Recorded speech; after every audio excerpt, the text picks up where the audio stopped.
Our board of directors and one voting member from each local who is in attendance at today's AGM, virtually or in person. Either our burn fund reps or members of the local executive. And I can confirm that quorum has been met. The minutes of our previous AGM from last year were made available online. And I'll now seek, if there's no question or concern, a motion to accept the 2021 AGM minutes. So moved and seconded. Thank you. All those in favor, please signify by saying aye. Thank you. Aye. Any opposed? Thank you. That carries. The approval of the agenda for today, as presented in online and available on paper. Get that moved. Thanks, Yumish. Thanks, Graham. That's been approved. Reports.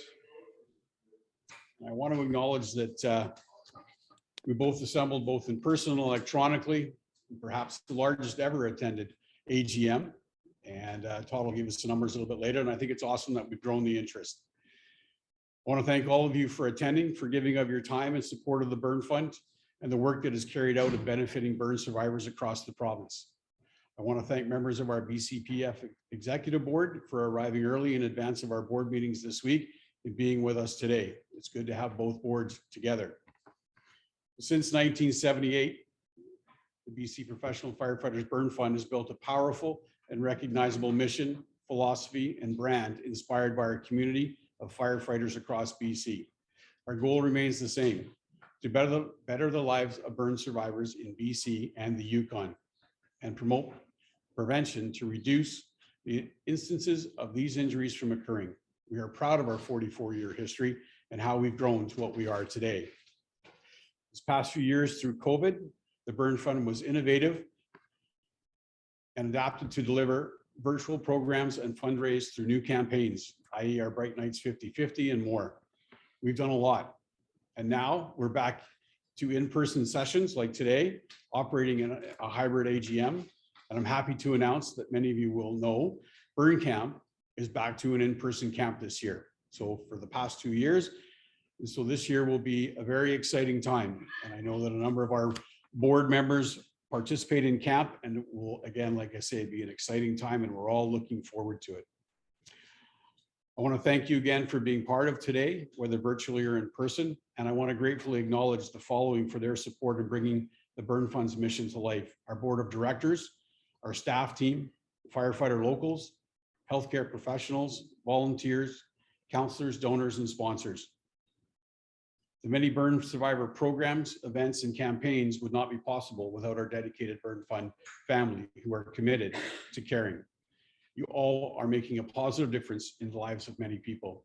So a sincere thank you goes out to each and every one of you. And of course, none of this would be possible without the tremendous support of our firefighter locals across the province. So a huge thank you to all the locals for your commitment year-round through volunteering, promoting our campaigns, hosting fundraisers, and for your continued generosity at Burn Camp Kickoff and the Bright Nights VIP party. We simply can't do it without you. Today is an exciting day, not only is it our AGM, but this morning we were able to strengthen our relationship with BC Children's Hospital Foundation with a commitment of $1 million. And I know Lois will speak to this a little bit later, but these funds will allow Children's Hospital to remain at the forefront of burn care for children. It was an amazing morning, and I want to sincerely congratulate this executive board in their decision-making and foresight in continuing this journey in supporting burn survivors, a commitment we made some 40+ years ago. So just a little bit of housekeeping before we begin. I know Chris and Todd have muted participant lines to reduce noise. If you have a question, please use that raise hand function, and you can use the chat feature as well. And I know that these two will be monitoring it. With that, I will now turn it over to our Secretary Treasurer, Todd Shirley, for his report.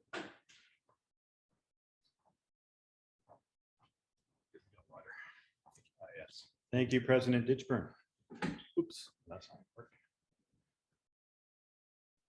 Okay, where are we? Yeah, thank you, and thanks for everybody for joining. And on Zoom land, I'm happy to say we have over 35 participants on Zoom, and about 45 are here today. So like Board said, that's wonderful engagement and participation at our AGM. This is our first hybrid AGM. I too want to acknowledge the board of directors. They met yesterday with us and they're here all day today. And I would also like to extend a thank you to the BC PFFA board vice presidents that are here today as well, and special guests. Welcome, Jeff. You came here in January. We're so happy and delighted what you've assessed and achieved so far with us, and you're fitting in really well with our staff team, our board of directors, our donors, our partners. So I heartfelt thank you. You know, Jeff brings a vast wealth of knowledge in fundraising, both provincially, nationally. He was with Adaptive Sport BC, Rugby BC, Field Hockey Canada, and sat on the Olympic Committee level for Team Canada as well. Our staff team that you see on your screen is a complement of 6 full-time staff. And we have Kirsty McRae, who's unfortunately could not make it today. She's away traveling, but she's on maternity leave. We have finance, Cindy Fanto, get that right?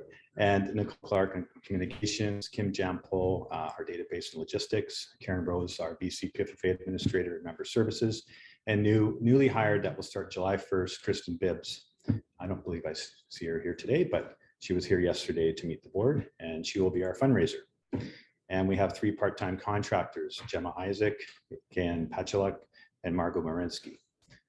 They're all needed to deliver the mission of our burn fund, our programs and our operations. This place is a busy place, and we couldn't do it without people like Peter and our entire staff.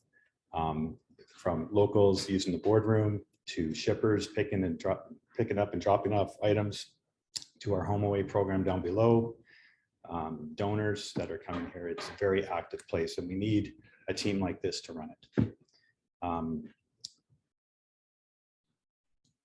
I also want to thank and acknowledge Peter and Grant, who's Peter's backup, for running the home away program. They put in 24/7 on-call time, checking in survivors and their families, and checking them out, and just making sure they're looked after. So thank you, Peter and Grant. So on to the finances. Don't forget the dog. You know, I probably had it written down, so I'm ad-libbing here, but Benji has been a wonderful addition to the Burn Fund, and has helped so many people, so many survivors. And I think Peter shared a story with me today that he still goes to the door.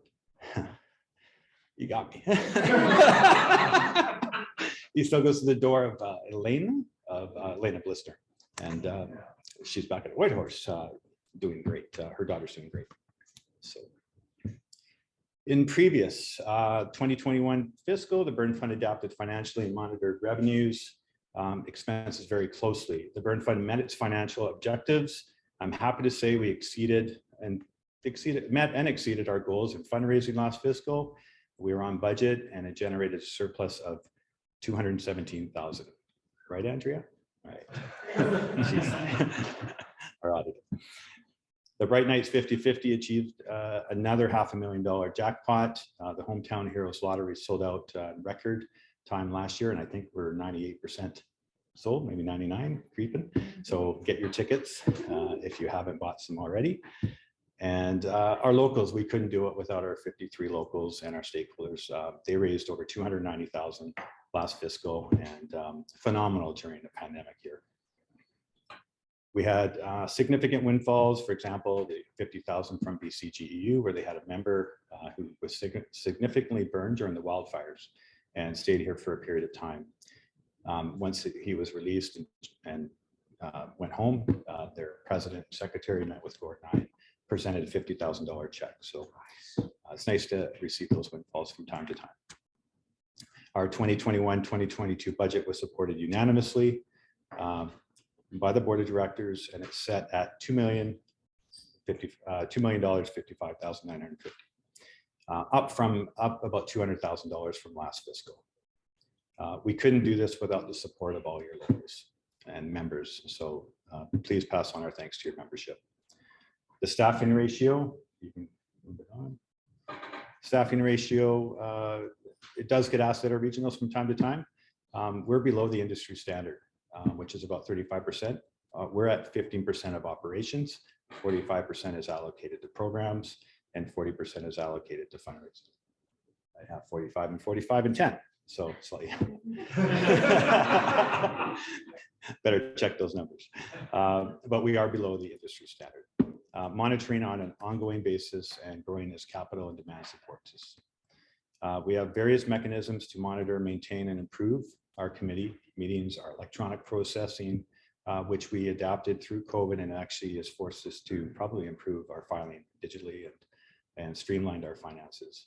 We also have a CPA volunteer survivor, Jackie Davies. Is she here today? I don't know if she made it, but she helps us on the finance committee and is a burn survivor. Our endowment fund. The burn fund has a goal of reaching $10 million for our endowment fund. The interest to cover operational costs and programs once it reaches that 10 million. Today, we're proud to say it's at 5.1 million. I have 5.5, but the markets are just hurting us a little, but it will come back up. We're pretty sure. We'll round up. Actually, I will say that there's about 400,000 going into that. So we are at 5.5. I think that's right. I put 5.5. I'm thinking too far ahead. So I'm humbled to be part of the Burn Fund, the small team that delivers big here at the Burn Fund Center, and it takes 53 locals. So thank you, and pass that on to your members. We have 4,200 members that this is your charity. So we're proud of it. Now we'll go on to roll call. Are you able to bring that up or am I going to screen share that? Okay, I'll screen share that. I have to do roll call because we have an election coming up here. So stand by.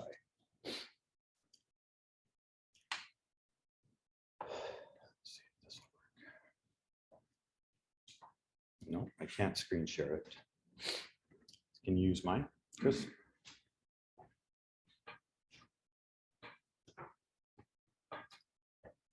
And the Excel sheet.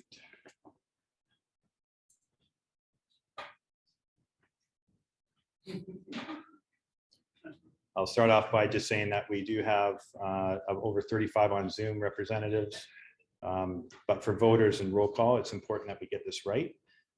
There's 23 representatives on Zoom, which Karen is checking off. I don't see where it is. Okay.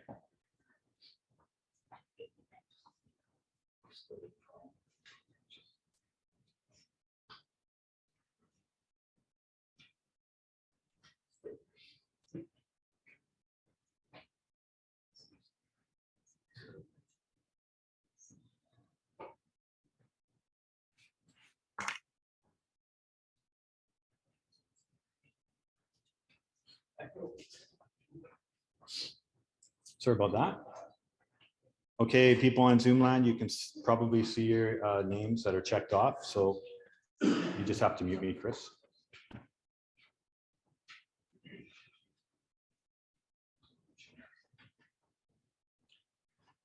Okay, so absent, we have an echo, Chris. Can you hear me, Chris? Okay. We just have an echo here, so.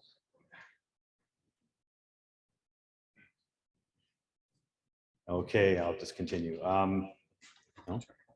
Is it your computer?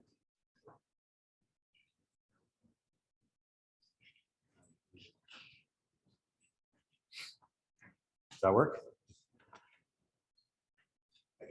Okay. Oh, there's still an echo. Is it your computer? No, it's your computer. Mine. No.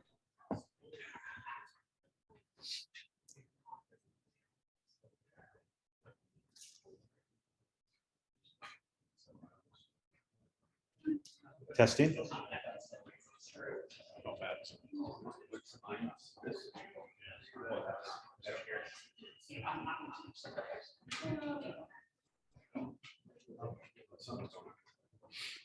Okay, we'll just work through it. Okay. Newest minister, are you on the call? Sorry? Yes, Jane's here. Newest minister's here? Yes, sir. Okay. Karen? Can you get the name? Can you type your name and email in the chat for Karen? Yep, absolutely. Oh, Shane, Yes. I do see you in the Zoom. Yeah, sorry. Karen, he's on Zoom. He's here. Shameful. We'll get that added in. Thanks, Todd. Prince Rupert, are you here? No. Kelowna is proxied. Cranbrook is proxied. Vernon is proxied. West Vancouver, are you online? Or here? Okay. Revelstoke is online. Is Revelstoke here? Matthew Wilby. Did you fill out? Let's see. Matthew Wilby, okay. Matthew, you have your hand up. Do you have a question or is that just saying you're online? Oak Bay has a proxy. Dawson Creek, are you online? Whitehorse. Yogi, must be working. Okay, White Rock, Terrace, Fort Nelson, Chilliwack are all absent. Squamish, Whistler. Esquimalt has proxy. Mission and Pet Meadows. Are you on? Not on via Zoom. Sorry? Any city via Zoom, not in person. Langley City is, yeah, I got Rob for Langley on Zoom. Okay, and then all directors are here. So according to the stats that we have 55, 56. We'll add a weight. So I think we added one. Shane Poole is one. We'll just have your email address. So we have a total of 56 ballots that will be part of the election report. With that, I'll pass it back to the addition. Now. Oh, yes. Right. Yeah. Right. Okay, so now I'm pleased, we got to fix this feedback, Chris. Sorry. It's not going through the feed. Okay. We'll turn it off once I'm on. Okay. Andrea does a audit process with our staff, Jeff and I, we sign off on a lot of items. She'll go through the process. It's about 2 to 3 weeks of auditing our financials. So I'll give you Andrea Noor from Bruce & Associates.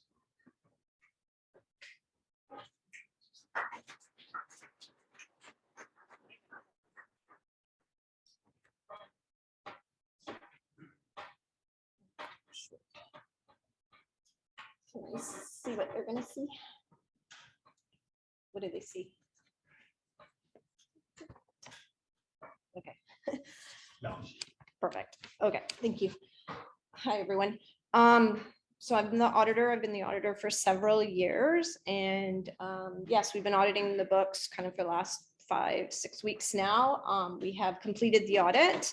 So we have issued our report. It is a qualified opinion, which is very standard amongst charities because we are limited in our auditing of donations to what has actually been received. But that is the only reason there is a qualification on the report. We do go through various assessments. We look at risks. We evaluate the policies. So we've done all that and nothing has come to our attention that should be improved at this point or where processes aren't being followed that should be followed, that sort of thing. So it's a clean audit report, just with that minor qualification, which as I said, is very standard. There's no doubt in my mind that the organization will continue on a going concern basis and the overall presentation is as it should be. So there's no issues. There is kind of the balance sheet just sitting there off to the side. Just to kind of, the top section is just kind of the cash that's in the bank and what receivables are currently coming for them. There, just underneath that is the assets of the burn fund, which the majority is this building that we're all in. You can see Todd's 5.4 million is what the value of the building or all the endowment funds and investments were. That's market value as of March 31st. And then the due from related party is just the amount that's been lent to the enterprise portion of the burn fund. The liabilities section, just those are the payables and some income that has come in that hasn't been spent yet, mainly some gaming and some resiliency income. And then below that, under long-term is just the investment in enterprise. That's the 116. They ran at a deficit since they started. It's slowly coming up though. And then the net assets of the organization, which we've kind of broken out to what's kind of restricted and what hasn't been restricted. So you can see the unrestricted right now is just shy of 1.7 million. So that's the balance sheet. And then the next slide, please. Oh.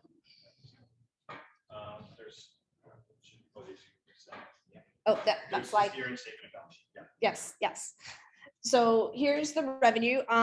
So compared to 2021, we are up. We aren't quite at pre-pandemic standards, but you can see there the first two lines, the donations were up over 300,000 from the prior year. So that's already a nice big jump. Lottery proceeds are about the same.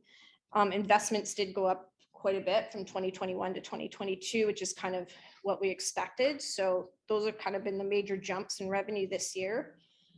Below are kind of the major expense categories per se.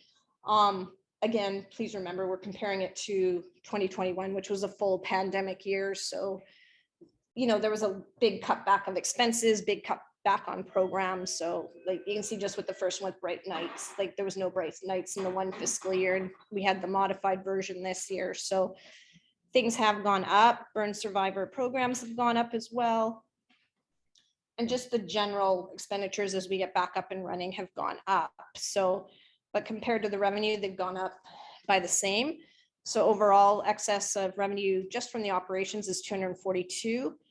Then just below that, we did get still some government subsidies throughout the year, and we record amortization on the building, which comes to the 217,000 that the burn fund did make this year.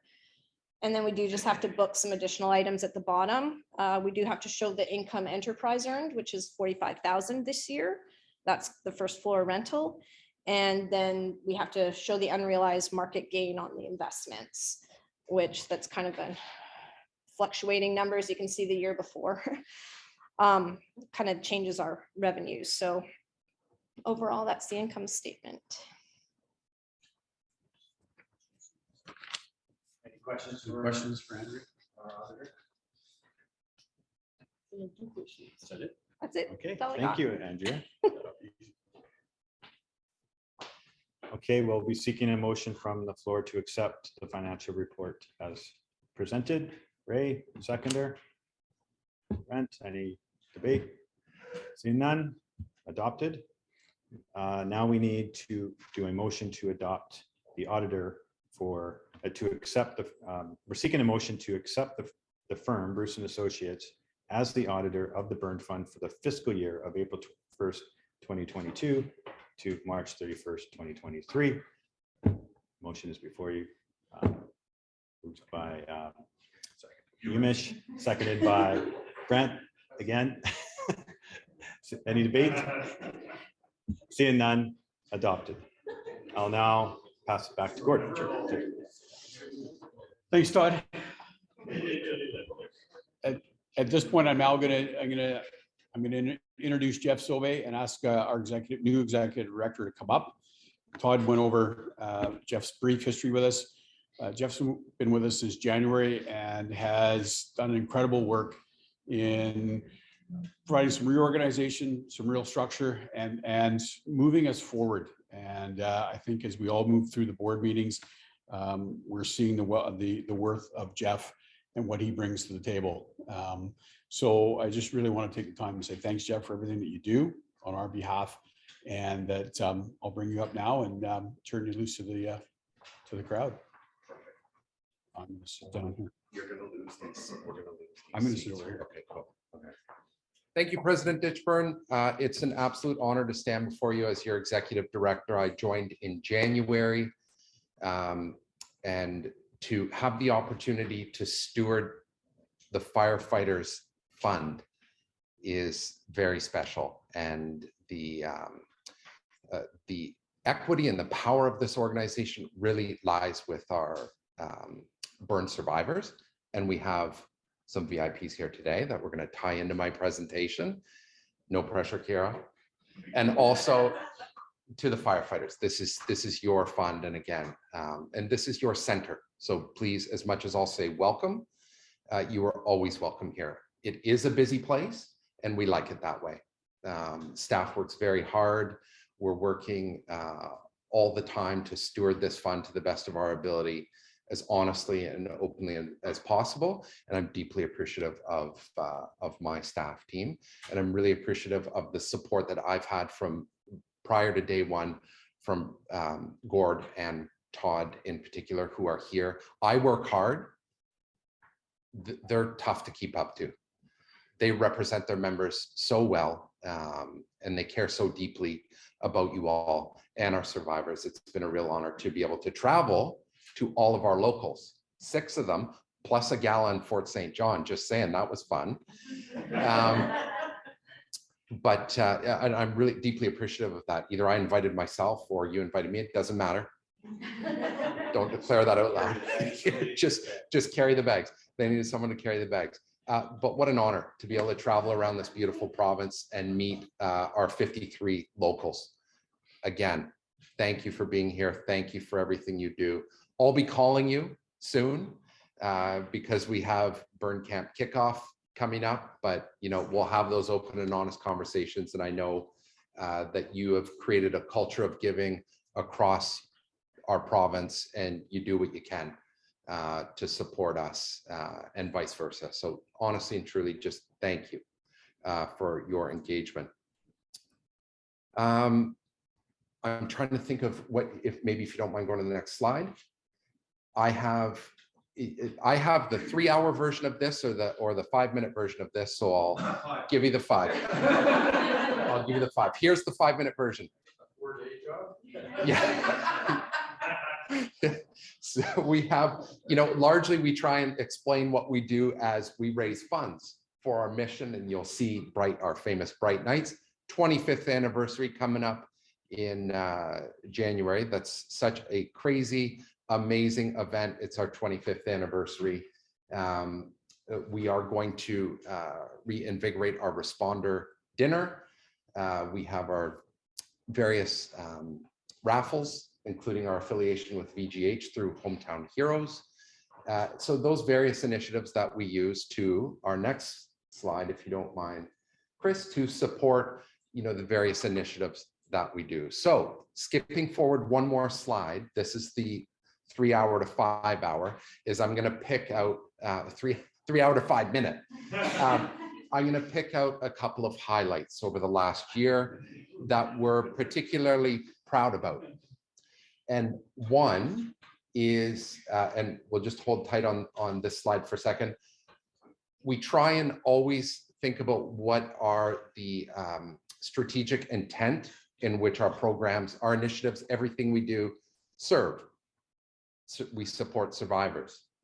We support prevention and education. We do everything we do is in partnership. And we do this so we can deliver our programs. So this is, some examples of each of the 4. So for survivor support, something we're deeply proud of, which you all helped build, is, if you don't mind, Chris, going to the next slide, is, there we go, our home away program. And you can see it's close to full. The need is increasing. Even this year, 75% occupancy rate. Our longest stay has been for a year. Peter is on call. He has, and part of with our staff is that they need to have the support they need to deliver. And so when Peter said, well, what does 24/7 look like? I said, well, you need, what do you call Grant? An assistant? Oh, okay. The best assistant. Yeah, so you know, you're met at this moment of time when life is confusing, something's happened to you, and it's Peter or Grant, often with Benji, who welcome you to your center. We had 82 families here last year, 35 burn-related guests, and 15 firefighters' families. Put a big asterisk beside that, because that is, when I say this is your fund and your center, we do support firefighter-related trauma. So if yours needs support, and we mentioned Mr. Blissner, and we've had a couple other, former President Al Lear, or we've even along the locals, there have always been those great stories of support where maybe a child had to come down to Children's for some treatment or whatever. They call us, we're the Firefighters Fund. You help build this. When you need us, we're here. Reach out. Benji has been amazing. I think he's amazing for the staff. He's amazing for all of our guests, our different events. So we're honored to have him. He sheds a lot, but that's okay. And now Kieran, Haley, you have a dog, don't you? Winston, right? Yeah. Well, this guy's done no good for me. I'm not getting a dog, but my children who are the same age as yours are bugging me like every day. Like, come on, really? You have a dog? Come on, just bring him home. He can stay with us. Talk to Peter. Peter, what are we most proud? What are the metrics that, you know, if you can bring it home?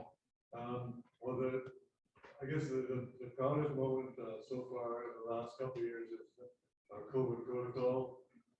We've been very fortunate, but we have not had COVID on the second floor during all of COVID, which is, to me, is amazing, because our guests are going to the hospital every day.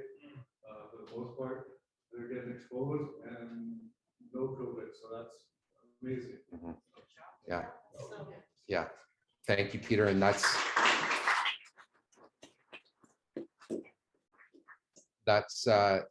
your fault that we've had no COVID. So it's a very negative way to put something very positive, isn't it? But yeah, thanks. And you know what? The reality of it is, we meet people where we're at. Obviously, there's a lot going on in the world right now. Peter's talking with a family from the Ukraine to see if they need some time here to help support them on their journey. If we can go to the next one, if you don't mind. Okay, this is fantastic. So another big part of what we do is education and prevention. And, you know, this has always been a core of what the Burn Fund does, but we really wanted to show that we're kind of joining the moment that we're in, which is all online, unfortunately. But especially Nicole and Gayan have done an unbelievable job of putting this together. Gayan, do you mind maybe even just standing up and giving the overview of where we're at with this? Sure. So you guys are all familiar with Two Walker Tot. So quite a few years ago, I kept saying, pretty labor intensive. Okay. She got to come up. Oh, you want me to come up there? Yeah, thank you. Zoomland. Sorry. Zoomland, sorry. You just told me to stand Yeah, up. no, Wow. it's my fault. I know. I apologize. Hi, Zoomland. Hi. So a few years ago, I just thought we really needed to make this course online. And so Nicole and I got together, we got some funding, and of course, Nicole's very creative. I have zero creative bones in my body. So it was a really good combination of my prevention knowledge. So anyways, we have completed the course. We're not going to launch it till the fall because we want to do a proper launch of this. It's going to live on the website. The website's not quite complete, so we want to wait until the website is complete. And our goal is to have every parent that leaves a hospital with a baby, little card, QR code, whatever it may be, they're going to go home with that code and they're going to know to go on to this course. 30 minutes, that's it.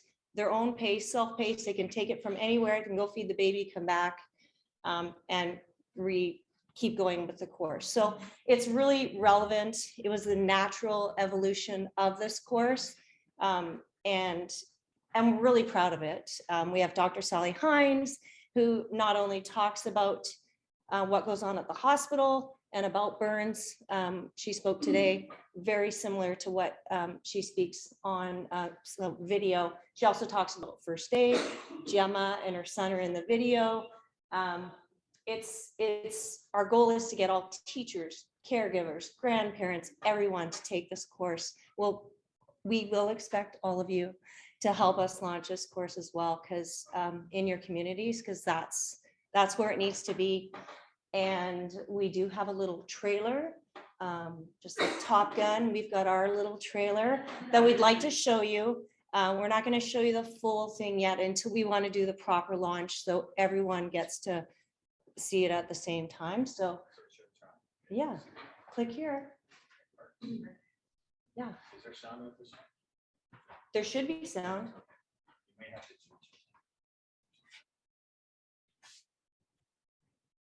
switch. There's no sound on this one.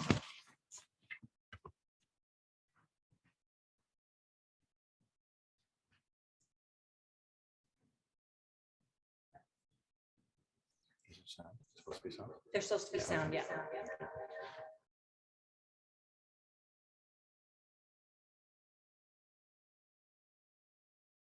Consequences of his actions. As a toddler, Liam doesn't realize that while grabbing a toy is safe, reaching for can result in a serious burn injury. Hi, my name is Gayanne Pashlik. I am the Prevention Coordinator with the BC Professional Firefighters Burn Fund and was a Kelowna firefighter for 23 years. Every year, around 150 children are treated at BC Children's Hospital for burn injuries. The majority of these burns are preventable. This course will explain why children are at such a serious risk of burn injuries. We will focus on scalds. These are burns caused by hot liquids. Scalds are the leading cause of burns in children. You'll learn practical ways to prevent burns from happening. You'll also learn how to act quickly with appropriate first aid if a burn does occur. This course will take you about 30 minutes to complete. You'll be asked to test your knowledge through some short practice activities along the way. Don't worry, no one will see the answers but you. Now here to lead you through the course is Firefighter Jack. He'll be your guide in this learning journey. When you're ready, select the next button to get started.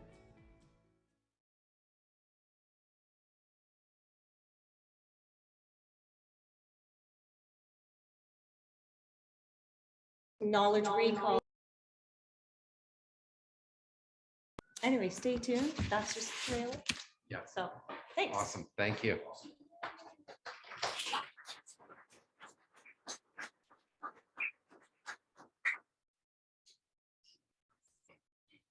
Thank you, Gayanne. Apologies to those of you online, not only for the previous camera angle, but for me not acknowledging you. So thank you for making the effort to be here. Gord alluded to this. It was a really special moment. I'm uncomfortable talking about it because it sort of happened before I was here. And it's such an amazing initiative. It's such a beautiful partnership with Children's. And I would much prefer if I know someone was deeply passionate about both organizations over the course of her career. Loris, can you come up and just give a couple words on what happened this morning? Some more context before we play the video. Are you good with that? Thank God I get to say something before you see the video. This morning it was after the video and I had a little trouble talking. I think quite a few of you probably know me. So in my previous life, I was a nurse in the burn unit for about 30 years. So it's been, the children moved over from VGH to Children's in 1996.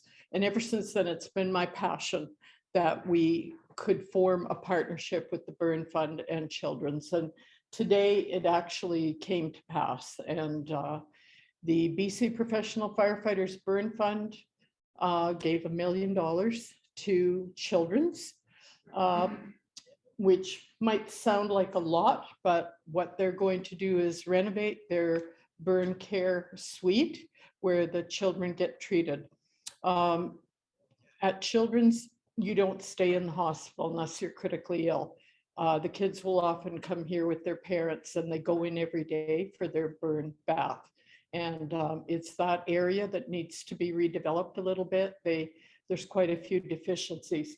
Plus, they really need a little more dedicated staff who can do some research into the more leading edge burn treatments, and also an endowment fund for their education, which is so critical to the burn care team. So to me, this is just such an important step that we've taken. In 1996, we gave $1 million to VGH when they had their new burn unit to furnish it, and we've supported them ever since. And it's now we have a partnership with Children's as well. And because we do so much work in the Burn Fund with children at our 3 camps that we have now, and various other projects, it's so important that we all work together, because as I said this morning, the whole is greater than the sum of its parts. So us working with Children's, we can do a lot more together than we can working separately. So Perfect. Sum it up? Thank you. Yes. So it's something I am so excited about. I can't tell you. It just means so much. And you guys, we couldn't do it if you weren't out there. I knew I'd start doing this. No. So there are some reminders in our world of why we do what we do. And and so it's an absolute pleasure to welcome the Mackenzie family here today. And I don't know if you're all queued up on the sound, but if you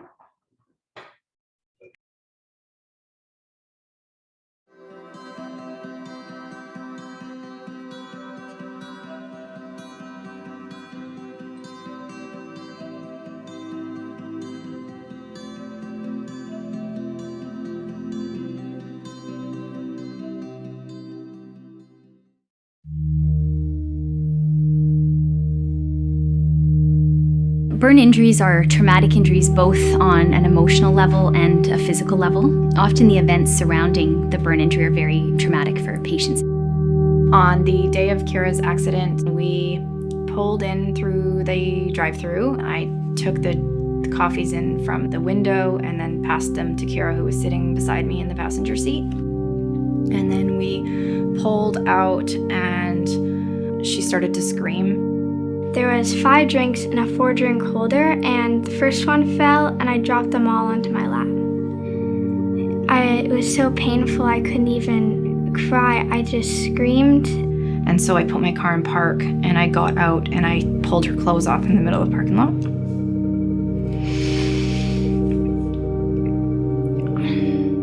And I started running into the store with her where we had gotten the coffee. And she's like, "No, Mommy, we're going to the doctor's anyway. Just take me to the doctor's. It hurts that you're carrying me," because her skin was basically falling off.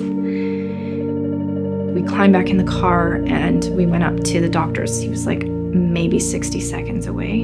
And he immediately put cold stuff on and was trying to calm me down. And then we went to the hospital.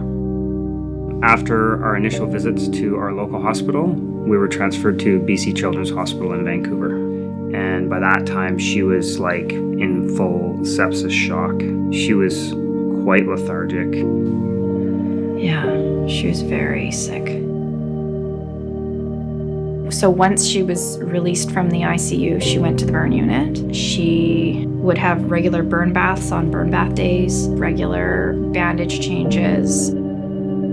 Kira has had some unique challenges. She, for example, required dressings for a long period of time, even after initial healing of her burns, because there were some areas that were quite fragile. After these injuries heal, patients are faced with many longer-term challenges, including the psychosocial and functional issues with burn scars.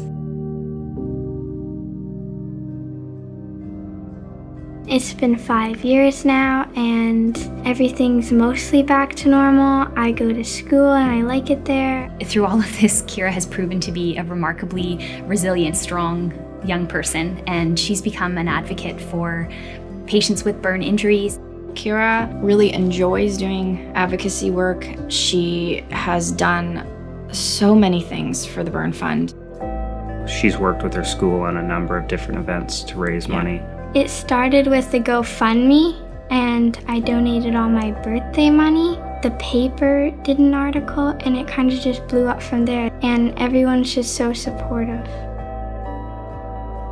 The gift from the Burn Fund will allow us to address these areas that we've identified for improvement with the purchase of a specialized patient warming system and a renovation that will include soundproofing the treatment suite, purposeful art and murals, a more accessible post-procedure recovery room, and the creation of a new pre-procedure waiting space across the hall from the treatment suite, which can also serve as a private waiting area for families. And this allows them to stay close to their child during this stressful time. I envision improvements for the overall experience of our patients and families. It will increase opportunities for members of our multidisciplinary care team to be involved in research so that we can continue to advance burn care, and that benefits our own patients but also burn patients on a global level. If I could say one thing to the BC Professional Firefighters Burn Fund and the members, it would be thank you, but I don't think thank you really expresses the deep level of gratitude very well. Thank you to all the members and locals of the BC Professional Firefighters Burn Fund for your incredible support. Thank you, firefighters, from the bottom of my heart for helping kids like me.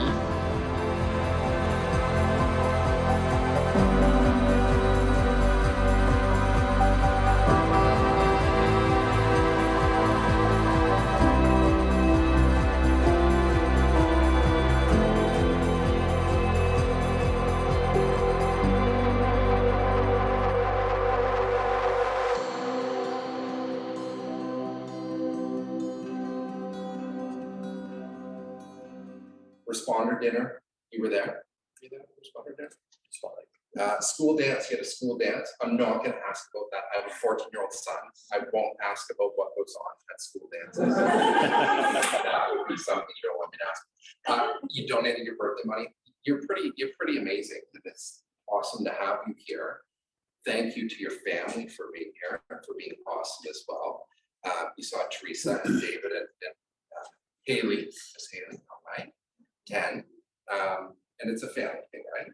So out of 1 to 10, how would you rate your dad's dad jokes?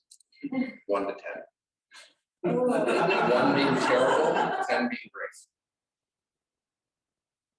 They're great in a sad kind of.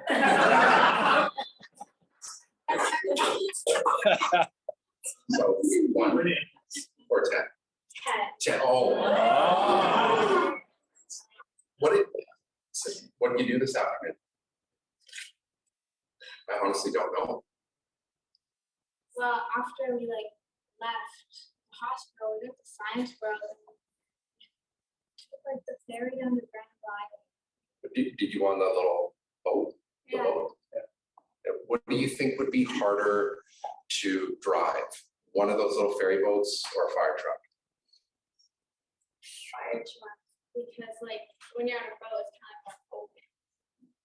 Yeah, no, that's true. You realize everybody here kind of thinks you're awesome. So it's like if you ever needed a fire truck, you would probably just ask someone for one. Seriously. Okay, here we go. What's up with what's an advocate? Do you know what that means? In the video, it said that you're an advocate. I want to be, but I don't know how to explain it. Like the work I do to advocate on common ways of Yeah. Can everybody hear that? Yeah. They all do that as well. Not as well as you, but because you raise a lot of money. I didn't want to brag about this with Malcolm, you know, the other guy who had a suit on, because I don't want him to hire you. I want you to work for us as our fundraiser. But your mom mentioned a word, and thank you for mentioning the locals and gratitude, because it really is them who, you know, who represent you and care so much. But the best news is, I think, or great news, is that burn camp's gonna be back on. Are you going, yes or no? Oh, Okay. Good. Do you recognize anyone from burn camp? Yeah. Who's been to burn camp? Yeah. Pretty cool. Okay. I'll come visit there this year. I won't interview you. Can we, maybe we won't. If we could switch to the next slide, we won't. Don't worry about it. I don't want to mess this up. We have 58 participants ready to go to burn camps. He won't be going alone. I believe 12 junior counselors, a bunch of campers, and a bunch of amazing volunteers who, you know, are here today and who are awesome. They, you know, leave their families, they give their time, they come and help you make sure they have a fun time at burn camp.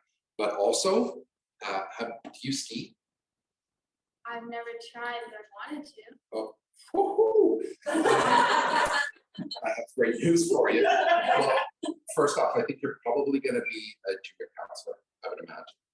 Okay, good. So when you go to burn camp, as I understand it, please check me if I don't have this accurate. But when you go to burn camp until you're 18, then you become a junior counselor for 2 years, and then you get to go get ski lessons from Pat Barton, because we have a program called Thrive, right? That Pat and his friends in the Okanagan initiated, because they said, well, once someone's graduated from burn camp, you got a lot of other stuff going on in your life that we want to help you with as well, including that transition into university and into adulthood. When, oh, don't worry, we're not going to leave you then you're part of our adult survivor community.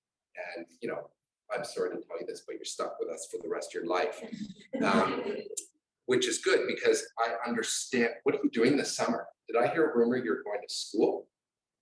Yeah, I'm like taking some extra classes so I can graduate. What are you hoping to do?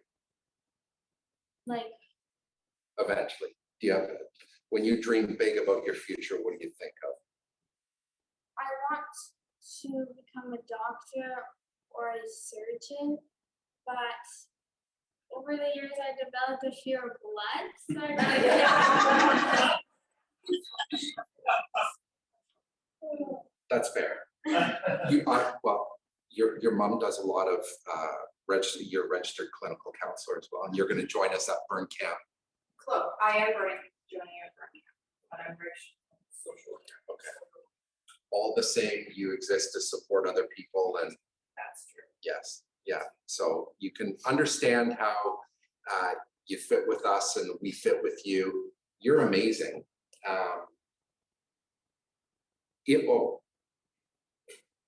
If it costs a lot of money to go to school, we have bursaries. We do. You got to ask Lois about those. She'll sort you out though. Okay, so I just wanted to kind of show you off and, you know, reconnect with, oh, we got questions from the floor. If it's about the balance sheet, please. So what is your view of your mom coming to camp? at first, well, like, I have to act super happy, right?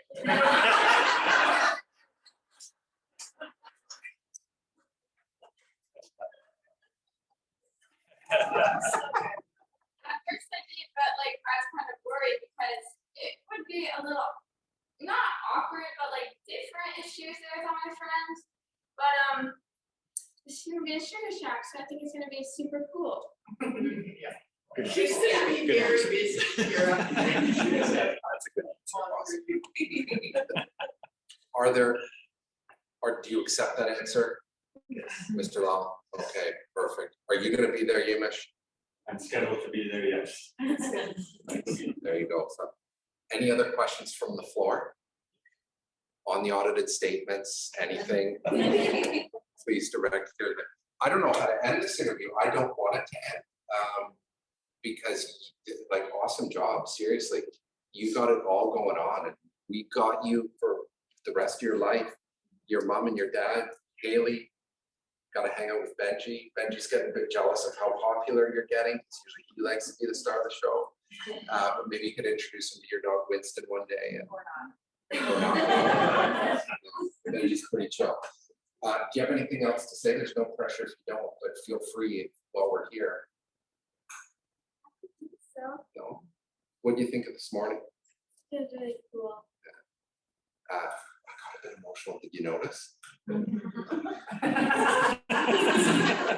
Awesome. You know what? I'll let you go. Well, thank you.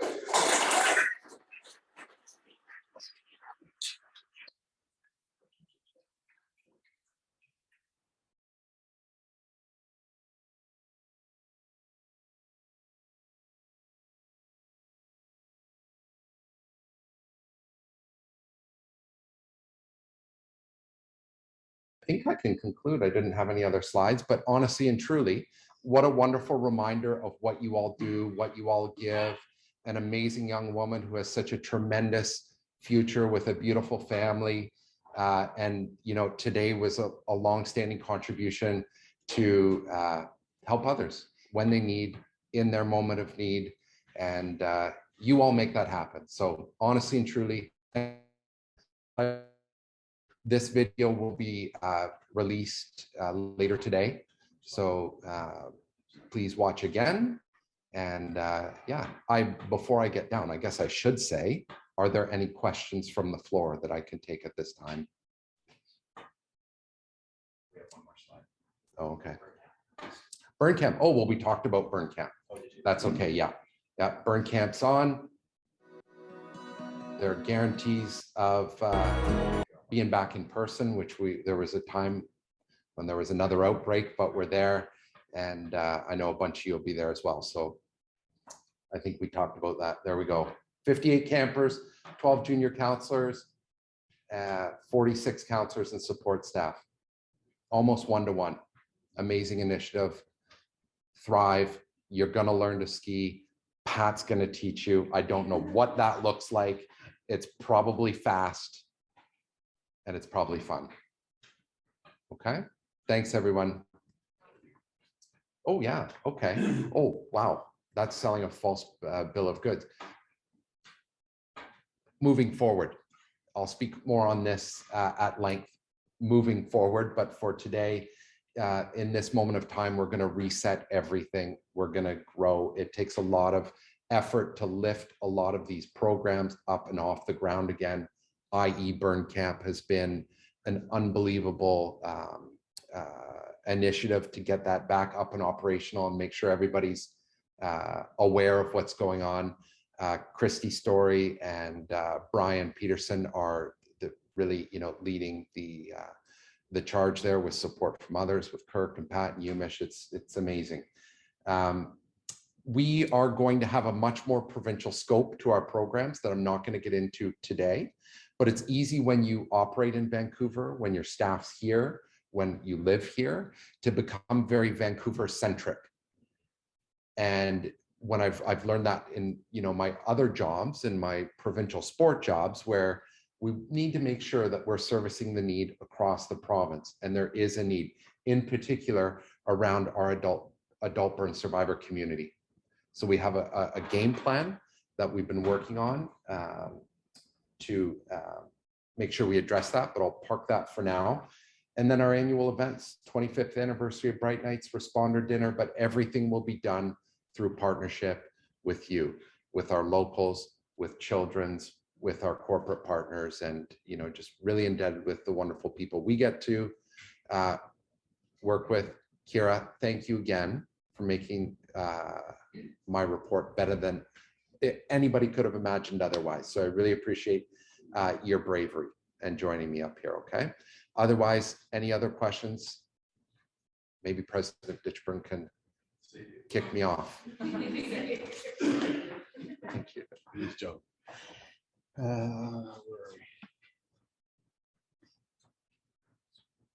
we?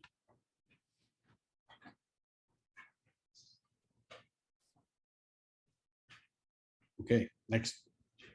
Okay, all right.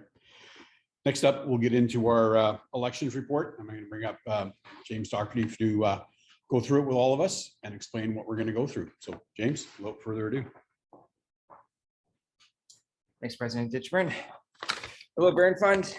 Today I'm humbled to sit as Governance Committee Chair to present this report.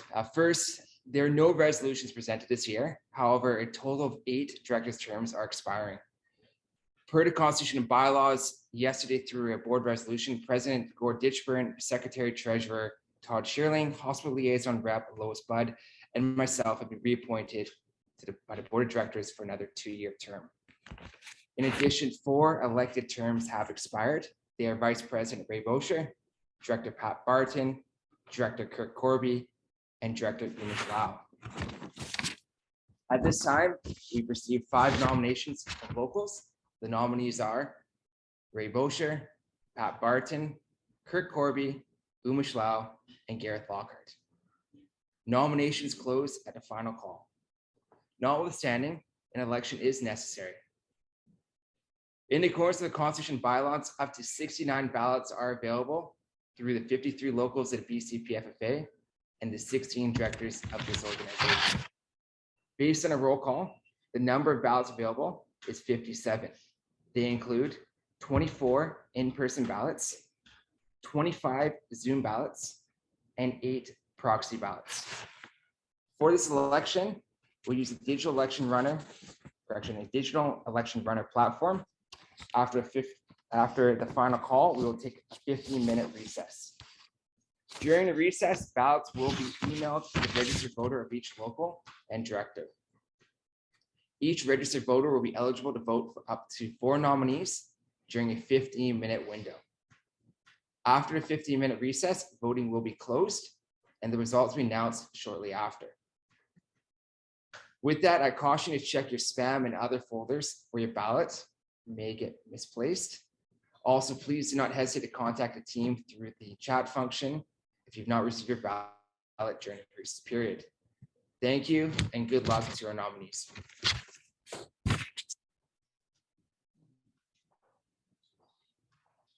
Okay.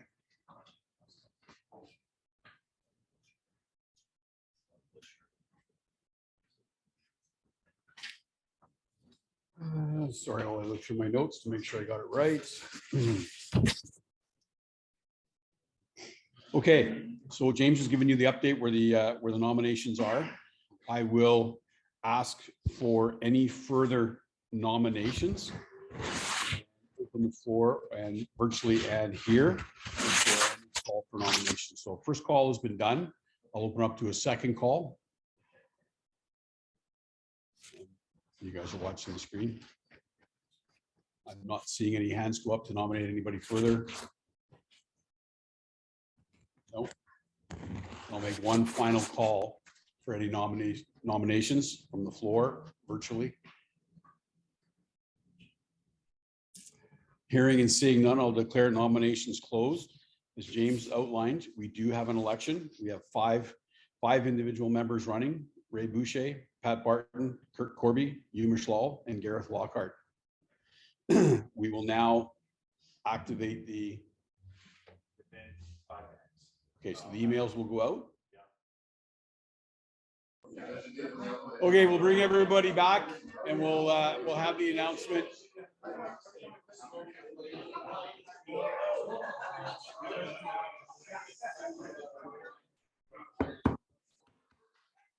We'll bring everybody back and we'll have the announcement of the results of the election. First of all, I want to thank all of our nominees for having their name put forward. Elections are good, they're healthy. And really, I want to thank everybody for putting a name forward because it shows interest in the Burn Fund, the board itself, and the work that we are doing. So with that, I will announce the 4 successful nominees: Umesh Lau, Ray Boucher.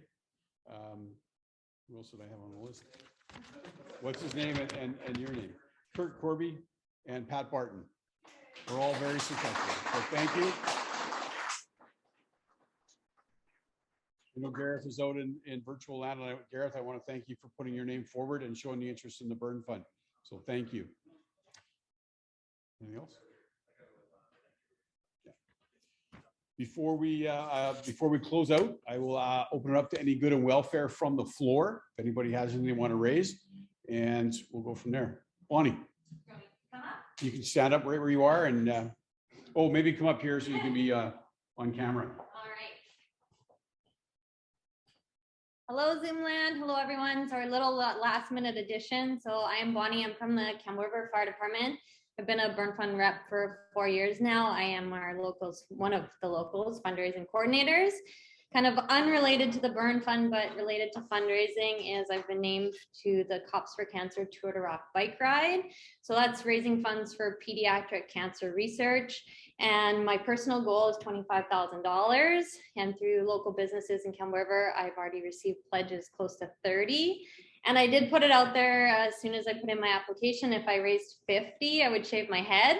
So if there's any way that the locals in the province can help me reach this goal, I don't know in Zoomland if you can see, but I got a lot of hair to give. So if you can help me reach my goal, go on our locals Facebook page or reach out and I can send you a link to donate online. So thank you. Thank you.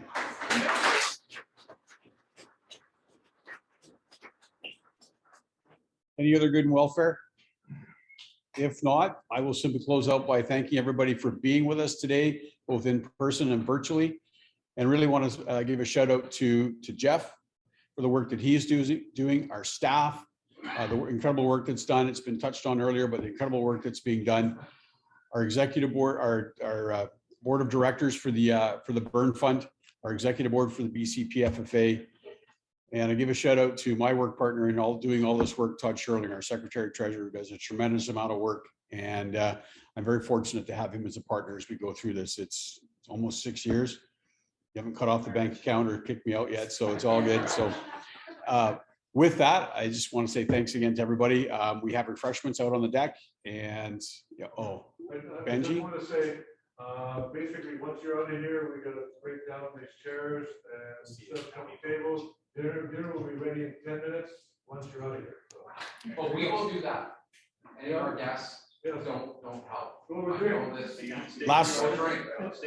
Last piece is Burn Camp kickoff, Maple Ridge, July 17th.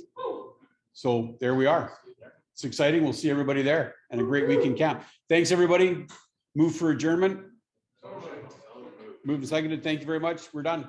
See you next year.